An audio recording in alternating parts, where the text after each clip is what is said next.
నమస్తే అండి. ఎలా ఉన్నారు? ఈ టైంలోని హైదరాబాద్‌లో తినాల్సిన ఐటెమ్ హలీం కదండీ! అయితే ఇందులో వెజ్ ఉంటుంది, నాన్ వెజ్ గూడా ఉంటుంది.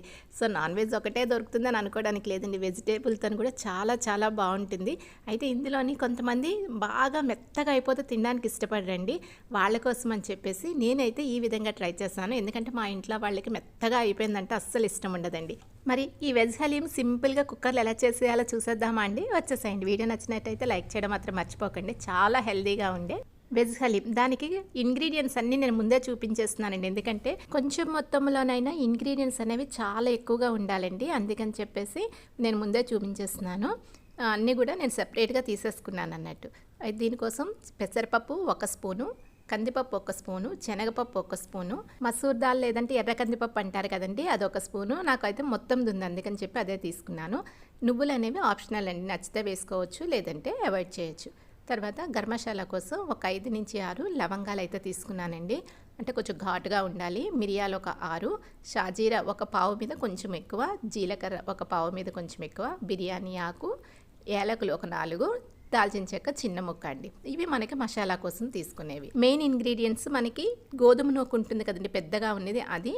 తర్వాత మిల్ మేకర్, తర్వాత ఓట్స్ నచ్చిన వాళ్ళు వేసుకోవచ్చు, లేదంటే ఇదే ప్లేస్లో బార్లీ కూడా మీరు యూజ్ చేయొచ్చు. సన్నగా తరిగిన ఉల్లిపాయలు ఒక 1/2 కప్పు పైన ఉండాలి. తర్వాత అల్లం వెల్లుల్లి పేస్ట్ ఒక 2 స్పూన్లు అయితే ఉంటుందండి. పెరుగు ఒక 2 స్పూన్లు అయితే తీసుకోవాలి, కమ్మగా ఉండే పెరుగు. తర్వాత పాలు 1 కప్పు. మనం దీనికి మొత్తం నెయ్యి యూజ్ చేస్తామండి, అందుకని చెప్పి ఆవు నెయ్యి తీసుకున్నాను. తర్వాత కరివేపాకు, పుదీనా, కొత్తిమీర ఇవి కంపల్సరీగా ఉండాలండి. వెజిటబుల్స్ అనేవి మెయిన్గా అయితే మనకి ఫ్రెంచ్ బీన్స్ ఒకటి, క్యారెట్, తర్వాత గ్రీన్ పీస్, పచ్చిమిరపకాయలు కూడా కంపల్సరీ ఉండాల్సినవే. ఈ డ్రై నట్స్ ఉంటాయి కదండి, అవి 3 వెరైటీస్ అయితే బాదం, జీడిపప్పు అండ్ పిస్తా, ఈ 3 అయితే ఉండాలండి. సో మొత్తం ఇంగ్రీడియంట్స్ ఇవన్నీ ఉన్నాయి కదండి. ఇప్పుడు మన ఉల్లిపాయలు కూడా ఇప్పుడు మనం తీసుకున్న 1/2 కప్పు కాకుండా మరొక పావు కప్పు దగ్గర వచ్చేటట్టు బ్రౌన్ ఉల్లిపాయలు అంటే వేయించినవి ఉంటాయి కదండి, బిర్యానీలో యూజ్ చేస్తాం, అవి ఉండాలి. ఈ సోయా మనం ఉడికించి పొడి పొడిలా చేసుకోవాలండి, మిక్సీలో వేసి అది రెడీ చేసి పెట్టుకోవాలి. ఈ గరం మసాలా ఐటమ్స్ అన్నీ కూడా పౌడర్ చేసేసుకుందామండి. తర్వాత ఉల్లిపాయలు కూడా మనం బ్రౌన్ ఫ్రై చేసి పెట్టేసుకున్నాం కదా పక్కన, ఇంత ఉంటే సరిపోతుంది. మిల్ మేకర్ కూడా రెడీ అయిపోయిందండి. అయితే మిల్ మేకర్ అనేది పేస్ట్ లాగా కూడా చేసుకోవచ్చు, సోయా అంటాం కదండి, పేస్ట్ లాగా చేసుకోవచ్చు, పొడి పొడికి కూడా చేసుకోవచ్చు. ఇప్పుడు అన్నీ ఆల్మోస్ట్ రెడీ అయిపోయాయండి. ఈ అల్లం వెల్లుల్లి పేస్ట్ ఇవన్నీ ముందే చేసి పెట్టేసుకున్నాము కదా, ఆనియన్స్ కూడా వేయించేసుకున్నాము. మిల్ మేకర్ అనేది పేస్ట్ లాగా చేసుకొని పక్కన పెట్టేసుకున్నాను. డ్రై ఫ్రూట్స్ ఏవి ఉన్నాయో అవన్నీ కూడా ఈ విధంగా సన్నంగా ముక్కల్లాగా చేసేసుకొని వెజిటబుల్స్ కూడా ముక్కల్లా చేసేసుకున్నా అండి. ఇప్పుడు ఈ పప్పులన్నీ నువ్వులు తప్ప రిమైనింగ్ అన్నీ కూడా కడిగి పక్కన పెట్టేసుకోవాలి. దీంతో పాటు మనకి గోధుమ నూక ఉంది కదండి, అది కూడా మనం కడిగి పక్కన పెట్టేసుకోవాలి. ఇక మనకు అన్నీ రెడీగా ఉన్నాయి కాబట్టి ప్రాసెస్ అనేది స్టార్ట్ చేసేద్దామండి. 1 బై 1 యాడ్ చేసుకుంటూ వెళ్ళాలి, అందుకని చెప్పేసి అన్నీ రెడీగా పెట్టుకోవాలి ముందే. ఇక్కడ మనకి ఓన్లీ 2.5 స్పూన్లు నెయ్యి మాత్రం వేస్తున్నానండి. నచ్చిన వాళ్ళు ఇంకా ఎక్స్ట్రా తర్వాత వేసుకోవచ్చు, యాడ్ చేసుకోవచ్చు. ముందు మాత్రం ఒక 2.5 స్పూన్ల వరకు అయితే నెయ్యి వేసుకుంటున్నాను. ఇది మరీ ఎక్కువ వేడైపోకూడదండి, ఎందుకంటే 1 బై 1 మనం వేస్తూ ఉండేటప్పటికీ అది బాగా మగ్గినట్టు అవ్వాలి కదా, అందుకని చెప్పేసి ఉల్లిపాయలు, పచ్చిమిరపకాయలు, మనకి వెజిటబుల్స్ అన్నీ కట్ చేసుకున్నాం కదండి, అవన్నీ కూడా ముందు చక్కగా నేతిలోని వేయించేసుకోవాలి. మీరు ఇది కుక్కర్లో చేయకపోతే మాత్రం చాలా ఎక్కువ టైం పట్టేస్తుందండి, ఎందుకంటే పప్పులాగా తీసుకుంటున్నాం కాబట్టి. లేదు మీరు పేస్ట్ లాగా చేసేసుకోవాలనుకుంటే ఈ పప్పులు ఏవైతే ఉన్నాయో అవన్నీ కూడా పొడిలా చేసేసుకోండి. మొత్తం గరం మసాలాది ఏదైతే మనం పొడి చేస్తామో అప్పుడే మనం పొడి చేసేసుకుంటే చాలా ఈజీగా అయిపోతుంది అన్నట్టు. బట్ నేను మాత్రం కొంచెం కుక్కర్లో చేస్తున్నానండి, పప్పుల్లాగే ఉంచి. ఈ ఉల్లిపాయలు అన్నీ వేగిన తర్వాత అల్లం వెల్లుల్లి పేస్ట్ కూడా 2 స్పూన్లు అయితే డైరెక్ట్గా వేసేసుకొని వేయించేసుకోవాలి. ఇవన్నీ పచ్చివాసన పోయిన తర్వాత కడిగి పెట్టుకున్నాం కదండి పప్పులు, అవన్నీ ఇందులో వేసేసుకొని ఇవి కూడా నేతిలోని వేగాలండి, అప్పుడే టేస్ట్ అనేది చాలా బాగుంటుంది. ఇన్ని హెల్దీ ఇంగ్రీడియంట్స్ వేస్తున్నాం కాబట్టి చాలా స్ట్రెంత్ ఎక్కువగా ఉంటుందండి, అందుకే ఒక్కసారి తింటే ఆకలి వేయకుండా ఉంటుంది అన్నట్టు. చాలాసేపటి వరకు మార్నింగ్ తింటే ఈవినింగ్ వరకు మనం ఇంకేం తినవసరం లేదు. మనకి ఇది ఆల్మోస్ట్ వేగిపోయింది కదండి. ఇందులోకి మనం తీసుకున్న గోధుమ నూక అయితే ఉంది కదా, అది మనం ఇందులో వేసుకొని వేయించేసుకుంటున్నామండి, సెపరేట్గా వేయించట్లేదు. అయితే పప్పులు కూడా మీరు వేరేగా చేసుకోవాలనంటే వేరేగా ఉడికించి ఇందులో యాడ్ చేసుకోవచ్చు, లేదంటే పొడిలా చేసుకొని కూడా యాడ్ చేసుకోవచ్చు. 2-3 మెథడ్స్ అయితే ఉన్నాయండి. చెప్పాను కదండి, మాకైతే పేస్ట్ లాగా చేయడం ఇష్టం లేదు, అందుకని చెప్పి ఈ విధంగా ఈ సోయా కూడా ఈ విధంగా ఇందులో వేసేసుకొని వేయించేసుకుంటున్నాను. ఇవి కొంచెం వేగిన తర్వాత ఈ బ్రౌన్ ఆనియన్స్ ఉన్నాయి కదండి, ఇది కూడా వేసుకొని వేయించుకోవాలి. దీనివల్ల మనకి కలర్ అనేది కొంచెం డార్క్ వస్తుంది. డార్క్ కలర్ వద్దనుకున్న వాళ్ళు వేయించిన ఉల్లిపాయలు వేయకుండా ఉంటే సరిపోతుందండి. ఇప్పుడు గరం మసాలా మనం పొడి చేసుకొని ఉంచుకున్నాం కదా, అది మొత్తం పట్టేస్తుందండి. మనం తీసుకున్న 1/2 కప్పు గోధుమ నూక అంటే ఇప్పుడు తీసుకున్న ఇంగ్రీడియంట్స్ అన్నీ కరెక్ట్గా సరిపోతాయి అన్నట్టు. ఇందులో టేస్ట్కి సరిపోయేంత ఉప్పు అయితే వేసుకుంటున్నామండి. చూసుకొని వేసుకోండి, లేకపోతే లాస్ట్లో వేసుకోవచ్చు. ఎక్కువైతే మాత్రం కష్టం కదా. నెక్స్ట్ డ్రై నట్స్ ఏవైతే మనం ఇలా ఈ విధంగా చేసుకొని పెట్టుకున్నామో అవి కూడా ఇందులో వేసేసుకోవాలండి. వేసుకొని కొంచెం మాత్రమే లాస్ట్ గార్నిష్ కోసం కొంచెం ఉంచుకొని రిమైనింగ్ అంతా వేసేసుకోవచ్చు.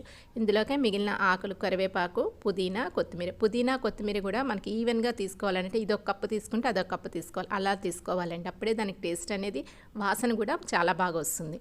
ఇవన్నీ కలిపేసుకొని ఒక 2 నిమిషాలు అయితే పడుతుందండి ఇవన్నీ వేగడానికి. ఈ 2 నిమిషాలు అయిన తర్వాత మనం పాలు తీసుకున్నాం కదండి, ఒక కప్పు పాలండి, ఇది గ్లాసు కప్పు కొలతానండి. ఒక కప్పు పాలు తీసుకున్నాను. తర్వాత పెరుగు కూడా తీసుకున్నాం కదండి, 2 స్పూన్లు పెరుగు, అది కూడా ఇందులో వేసేసుకొని మొత్తం కలిపేసుకోవాలి. ఇప్పుడు మీరు మొత్తం పప్పులన్నీ పేస్ట్ చేసి వేసినట్టయితే మీకు చూసుకొని కొంచెం వాటర్ వేసుకొని అలా ఉడికించుకుంటే సరిపోద్దండి. నేను మాత్రం అలాగ పప్పులు ఉడికించకుండా పౌడర్ చేయకుండా వేసాను కాబట్టి ఒక 2 నుంచి 3 గ్లాసుల నీళ్ళు అయితే పడతాయండి నాకు దీనికి. ఆల్రెడీ మనకి పాలు ఒక గ్లాస్ ఉంది కదా, దాన్ని వదిలేస్తే మనకి ఇంకొక 2 నుంచి 2.5 గ్లాసులు అయితే పడతాయండి. ఇప్పుడు మళ్ళీ 2 గ్లాసుల నీళ్ళు అయితే వేసాను కదా, మళ్ళీ కుక్కర్ మూత పెట్టేసుకొని నాకైతే 4-5 విజిల్స్ అయితే పట్టాయండి. అంతవరకు మెత్తగా అవ్వలేదు. అయితే మధ్యలో మాడిపోతుందేమో అని డౌట్ వచ్చింది, ఒకసారి తీసి మళ్ళీ పెట్టాను అన్నట్టు. లేదు మీకు అంత అంటే ఇంకా ఈజీగా అయిపోవాలంటే పప్పులన్నీ వేరేగా కుక్కర్లో పెట్టేసుకోవాలి, ఈ గోధుమ నూక కూడా వేరే కుక్కర్లో పెట్టేసుకొని, లేదంటే అన్నీ కూడా పొడిలా చేసుకొని కూడా చేసుకోవచ్చు అన్నట్టు. అంటే ఇది ఎవరిష్టం వాళ్ళది కదా, నాకు మెత్తగా అయిపోకూడదని చెప్పేసి నేను ఈ విధంగా చేశాను ఈ ప్రాసెస్ అయితే.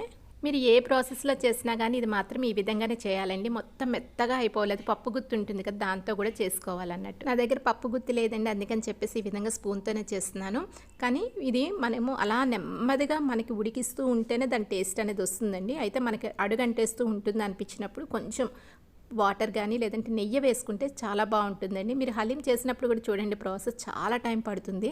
సో ఎంత ఎక్కువసేపు చేస్తే అంత టేస్ట్ అండి ఇది. అది వెజ్ అవనియండి, నాన్ వెజ్ అవనియండి, రెండింటిది ప్రాసెస్ అయితే సేమ్. నాన్ వెజ్ చేయడానికి కొన్ని అవర్స్లో తీసుకుంటే ఇది మనకి 1-1.5 అవర్ మధ్యలో అయిపోతూ ఉంటుందండి. అంటే మనం కుక్కర్ పెట్టేస్తాం కాబట్టి ఇంకా కొంచెం తొందరగా కూడా అయిపోతుంది. సో లాస్ట్లో మనం ఈ విధంగా గార్నిష్ చేసుకొని, అంటే నేను నార్మల్గా చూపిస్తున్నాను ప్లేటింగ్ చేయకుండా, జస్ట్ ఎలా ఉంటుందని ఎలా ఉంటుందో అలా చూపించాలి కదండి. అందుకనే కొంచెం వీడియో అయితే లెందీ అయింది కదండి. అంటే అన్నీ చెప్పాలి కదా నీట్గా, అప్పుడే మనకి వేరే ఎవరైనా చేసుకున్నా కూడా చక్కగా వస్తుంది. అందుకని చెప్పేసి కొంచెం లెందీ అయింది. ఇప్పుడైతే ఈ హలీం రెడీ అయిపోయింది. చాలా హెల్దీగా ఉండే వెజ్ హలీం అండి ఇది. సండే మార్నింగ్ చేస్తాను. సో ఒక్కసారి తింటే మళ్ళీ నైట్ వరకు అసలు ఆకలి వేయనే లేదండి. ఇక నాన్ వెజ్ హలీం అంటారా, ఎందుకంటే నాన్ వెజ్ ప్రియులు చాలామంది ఉంటారు కదండి. నాన్ వెజ్ హలీం అయితే మా అబ్బాయి వచ్చినప్పుడు కంపల్సరీగా చేస్తానండి. ఆ చేసినప్పుడు వీడియో తప్పకుండా తీసి పెడతాను అన్నట్టు. అది కూడా టేస్ట్ చాలా బాగా వస్తుందండి. అంటే అక్కడ ఎట్లా ఉంటుందో అలానే వస్తుంది. అయితే కొంచెం ఏదైనా ఎక్స్పర్ట్స్కి మనకి కొంచెం తేడా అయితే ఉంటుంది కదండి చిన్న టేస్ట్లోని. సో ఇలాగైతే నేను ప్లేటింగ్ చేశానండి. ఈ ప్లేటింగ్ అయితే నాకు నచ్చలేదు, అందుకే మళ్ళీ ఇంకొక ప్లేట్లోని మళ్ళీ ట్రై చేస్తాను అన్నట్టు ఎలా వస్తుంది ఏంటో అనేది. ఈ ప్లేటింగ్ అయితే మొత్తం అంతా మెరుస్తున్నట్టుంది కదా, ఈ గ్రీన్లోనైతే సెట్ అయినట్టు అనిపించింది. మేమైతే అట్ ప్రజెంట్ హైదరాబాద్ వచ్చి తినలేం కదండి, అందుకని చెప్పి మా తృప్తి కోసం ఇలా అన్నట్టు చేసుకున్నాను. నచ్చిందా అండి వీడియో? నచ్చితే లైక్ చేయడం మాత్రం మర్చిపోకండి. Thank you for watching.